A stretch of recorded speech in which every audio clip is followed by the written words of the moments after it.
a large number of people that just don't know where their leases are, and that's one of the fundamental questions that when you're selling a property you have to ask. It can be in certain cases a completely unfair obligation on leaseholders. Understand the length of your lease, and before you decide to sell, if the lease is going to be short and may impact the future sales value or saleability of it, find out or inquire as to how you go about extending that lease. Welcome to the All Things Property podcast with me, Simon Bacon of Preferential Properties. Every week, Ian Sadler and I will delve into all things property. We'll guide you through with friendly, no-nonsense advice. Hello and welcome to the All Things Property podcast with me, Simon Bacon from Preferential Properties. And me, Ian Sadler from Aspire Property. And again today we are welcomed by the aging, as you can see, Ted from Preferential Properties. Ted obviously is not quite so interested in our content, but he likes to be a part of it in some way. So welcome to you, Ted, although I'm not sure you really know you're here. Anyway, moving on. So today, Ian, we're going to talk about ground rent and what leaseholders need to know. And I thought a fairly dry subject, this one, so we'll keep it brief and try and focus on how the changes or the proposed changes to ground rents will affect landlords who own leasehold properties. I think it can be in certain cases a completely unfair obligation on leaseholders to ground rent current legislation. And I think what we need is an expert's opinion on the implications of the new legislation. Over to you. Okay. Thank you very much. You're welcome. So maybe what it's worthwhile doing to start with, Ian, is, I know this may sound a bit silly, but just explaining what ground rent actually is. Do you know that? It's a charge levied by the developer on the leaseholder, an annual charge that can be increased disproportionately over a period of time. Yeah, brilliant. You see, you said I was the expert. Clearly you are too. Amazing. I mean, normally it's a relatively small sum, but some leases do have steeply increasing clauses, doubling over X number of years. And the impact of that, let's talk about the impact of that. So when a leaseholder, so I'll call them owners, when an owner of a flat or, even a house that is a leasehold property, come to sell the property, there will be a lease attached to it. And in terms of mortgages, it's very different to obtaining a mortgage on a freehold property. So again, for clarity perspective, what's the difference then, Ian, between a leasehold property and a freehold property? Ground rent is charged on leasehold properties, but not on freehold. Yes. So effectively, as a freeholder, you own the freehold. You own the land, yes. And the land it sits on, whereas with a leasehold property, you don't own the land that the property sits on, and you pay a ground rent for that land. But it's generally quite small, but there are some, clauses and factors that can make that a considering factor. Obviously, from our viewers' perspective, probably again worthwhile clarifying why this actually matters to them.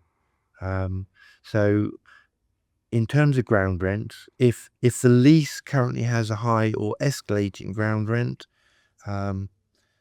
this is money that they have to spend each year, regardless of anything else, that they have to pay out to the freeholder.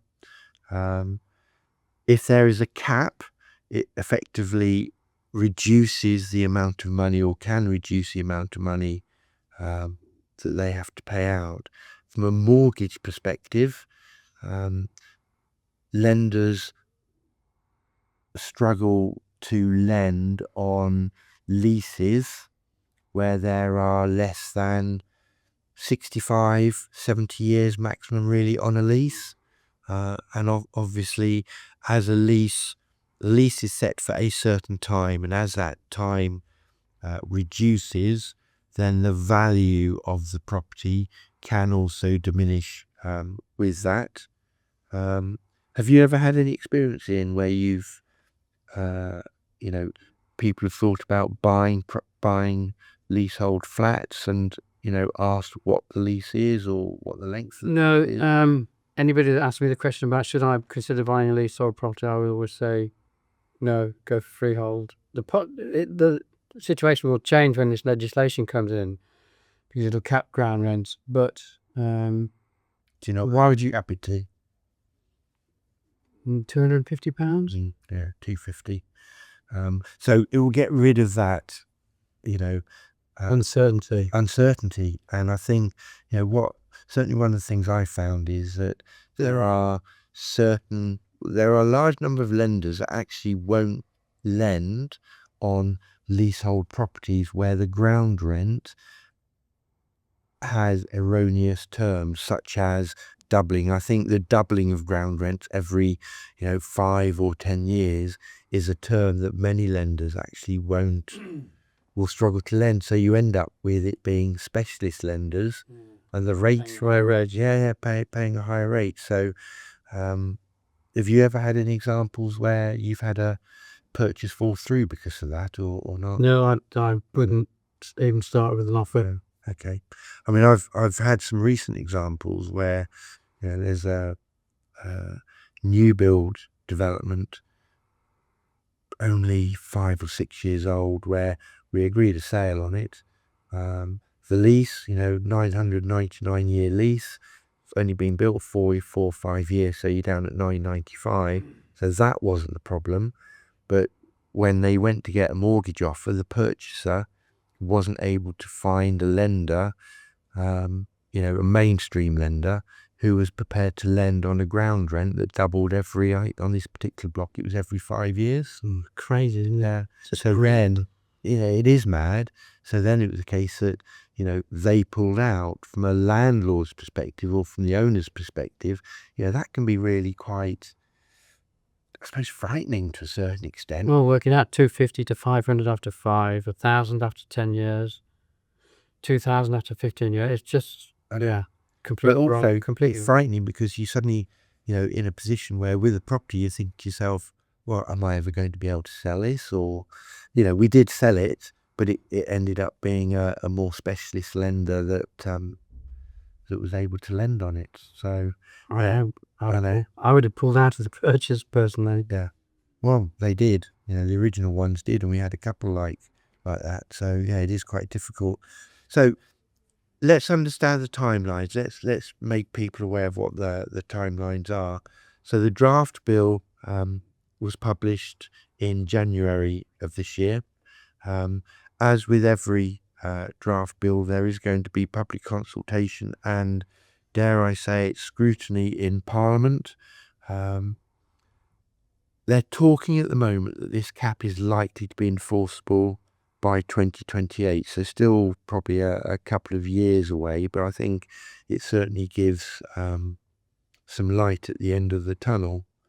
And if there are leases that have long-term clauses, the law will obviously override excessive rents.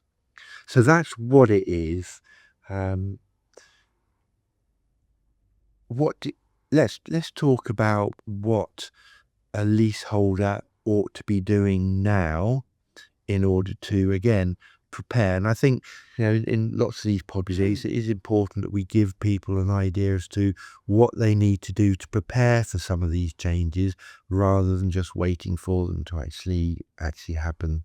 So go on, give us a couple of Well, I think an example, if we're buying a property that is leasehold, but it's the right kind of property, right kind of area, then the first port of call would be to suggest to the vendor that they purchase the lease and the freehold of the property before proceeding with the sale.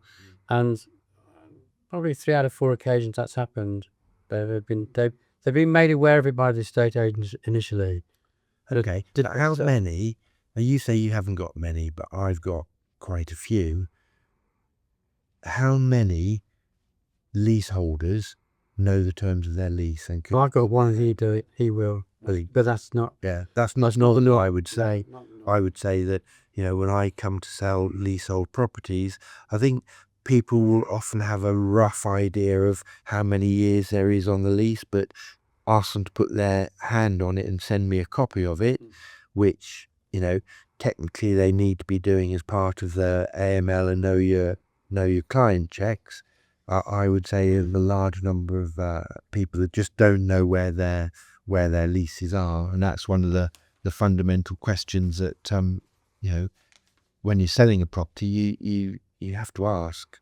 So I think it's really important that I think any leaseholder, if you own a leasehold property, check your lease, identify the current ground rent and any future increases. Secondly, I would probably say ask questions. So contact your freeholder or managing agent about how the cap may apply. I think the other things to ask them is, understand the length of your lease, and before you decide to sell, I really think it's worthwhile.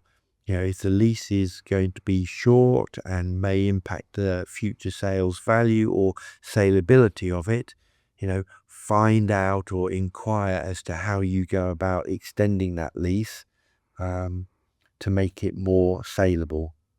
So that's part of, I guess, the planning ahead, and also stay informed.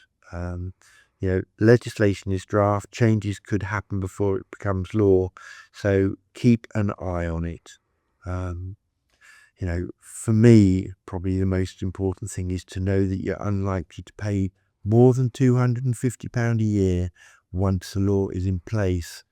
And also the other thing is, after 4 years, the ground rent will go to 0. So that is, whilst those changes, the 40 years is a long way off, and I won't be around to see those. That will have an impact for people that, own or are thinking of buying leasehold properties. Anything you want to add to that, Ian? No, thank you for your expert comments.